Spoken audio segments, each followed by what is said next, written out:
Nanawagan ngayon ang World Health Organization o WHO sa lahat ng mga bansa na bumuo ng matatag na hakbang upang sugpuin ang lumalalang physical at sexual violence sa buong mundo. Kadalasan daw na nag-uumpisa ang pang-aabuso sa mga kababaihang edad na 15 taong gulang. Ayon pa sa WHO, karaniwan sa mga sangkot sa physical at sexual abuse, mismong karelasyon pa ng biktima.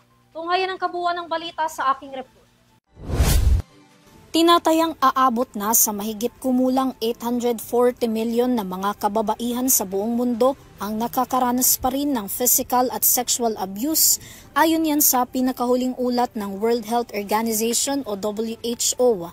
Isa raw sa 3 kababaihan ay mismong sa mga karelasyon pa nila naranasan ang karahasan sa buong buhay nila.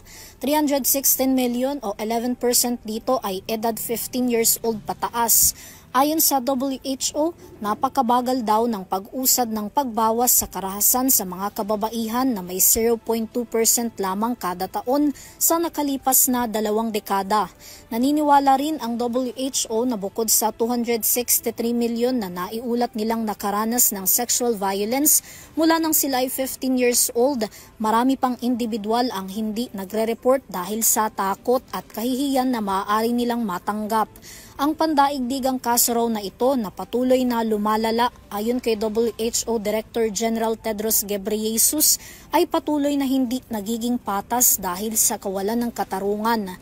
Karamihan din daw sa mga nakararanas ng pang-aabuso ang nasa marginalized sector, indigenous women, migrant workers, may mga kapansanan, mga kababaihang nasa gitna ng gera o digmaan o sa lugar na kung saan delikado.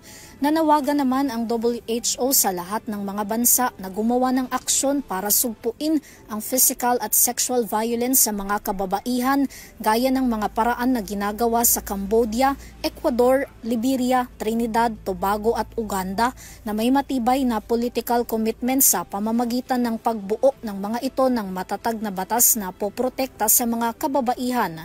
Samantala, sa Pilipinas, batay sa Philippine Commission on Women ng 2022 National Demographic and Health Survey na ginawa ng Philippine Statistic Authority o PSA, 17.5% sa mga kababaihang Pilipino ay edad 15 to 49 years old ay dumanas ng physical, sexual at emotional violence sa kanilang intimate partners. Para sa EuroTV News, Vanessa Cleofas, sumasaludo sa bawat Pilipino.